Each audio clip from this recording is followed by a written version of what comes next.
Hey everybody, Trainer Joe here with the topic that's near and dear to my heart. And today we're going to talk about why so many Christians are overweight. Here's one reason. I believe a lot of Christians, which I would consider myself one, they just feel like that their weight has nothing to do with their relationship with God. Hey, I eat. This is the size I am. It just happens. I'm not going to let that determine anything about how I relate to God. And that's the way they feel about it. And that's really what they believe. Another reason is it's the acceptable vice. A lot of Christians feel like, it's probably not appropriate for me to do certain things, but eating a little more, eating whenever I feel like it, certainly that should be okay. And you'll find some that are opposed to smoking, and maybe they even quit smoking, and that was acting as an appetite suppressant, which it will. So now they're like, well, I feel like eating more, so they eat more. The other thing is a lot of believers will choose not to drink for celebration because they feel it's inappropriate to drink or drink too much, so they'll eat instead. We're going to celebrate with dessert or extra food rather than alcohol. Another reason, in the scriptures it says bodily exercise profiteth little, that there's little profit to bodily exercise.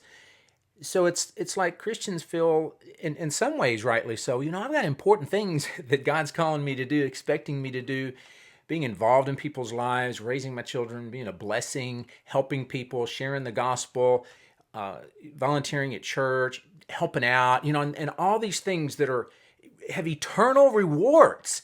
And they're like, why do I care about my body? It's of little consequence, right? So that would be another reason. And then another verse that comes to my mind, and the reason this comes to my mind is I was talking to a young man who'd lost a lot of weight, and he was sharing with me his concerns for his dad, who was morbidly obese. He said, whenever I talk to my dad, he just says, son, thanks, but I just don't want to have to think about it.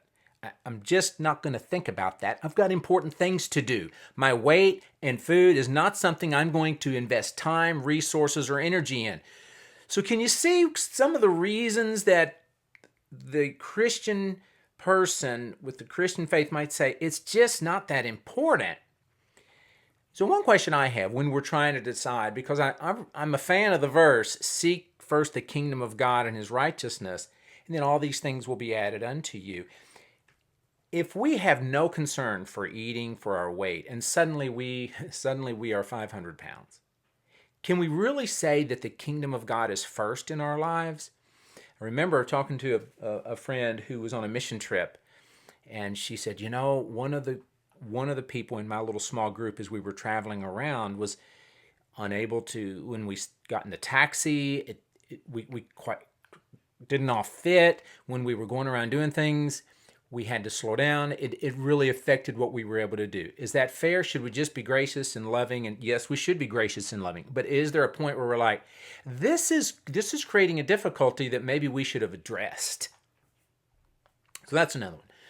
So all this, I think, can help us see what's going on. But I talked to a pastor who's well known and well loved in Lexington, where I live. His name's Kurt Vernon. I got a picture here of him. He came to me and said, hey, I'd like your help to lose some weight. And in that process of working with him, it was such a blessing to me to see his transformation, but also to get his insights on what's going on in the mind of a pastor and a believer. Kurt said, Joe, there's a lot more to the man than his theology and what he says from the pulpit. Now, he also said, as we talked, because I was interviewing him and he knew it was going to be out there for all to see, he said, this is not a time for me to beat up on pastors. He just wants to be an encourager, to help in ways that he can. But he said, I'm going to be very careful in how we talk about this. I'm not here to beat up on pastors. He said this, though. He said, your weight greets the audience before your words do. He said, when I stand up to preach, before I give a message, people already have heard a message. They've seen me, and it says something. He also said this. He said, until somebody loves me enough to call me out, they are never going to call me up. And a lot of us are very sensitive when it comes to our weight. Hey, leave me alone. Don't bring that up. And I was talking to a lady yesterday. She said, I'm concerned about my sister. She's pre-diabetic, a little overweight, and if I bring that up, it's an issue. Can somebody talk to you, or do you get really sensitive? Is there anybody that can challenge you, or are you easily offended? We should have somebody in our life, shouldn't we, that can say things to us that would ultimately help us? I know it's a sensitive thing. Kurt said this. He said, for someone who really loves God, I am not willing to have any categories that he doesn't have access to. He wants to give God access to that area of his life. He said, most areas of my life I live on purpose. Weight was easy to live on accident. A life lived without purpose and intentionality will be poorly lived. Is food an idol in your life? I don't know. Maybe it is, maybe it is not. But this really isn't about weight loss. It's about not being a slave to food. Then weight loss is just a byproduct. If you find yourself turning to food in times of stress, discouragement, boredom, are we really looking to God when we should? Or are we looking to other things, which might indicate we have an idol in our life? So I want to challenge you. Don't just sit there and let that happen, because one of the big reasons that Christians fail to do anything and they ignore it and they let it happen is because they don't believe they have control over it. They believe this is just happening to me. I don't get to choose to be healthy. I can't just choose to be the right weight. And I would say, yes, you can.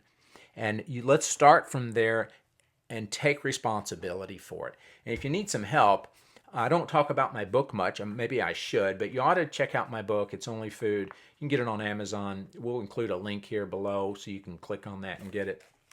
And then I also have a 21-day transformation. So I don't want to just challenge you and then not provide help or resources. Also, we do a new video every week here, fresh and new. So be sure and subscribe so you don't miss any of the tips and encouragements and helps that we want to provide you. Thanks for tuning in. I'm Trainer Joe, here to help you train your brain and transform your body.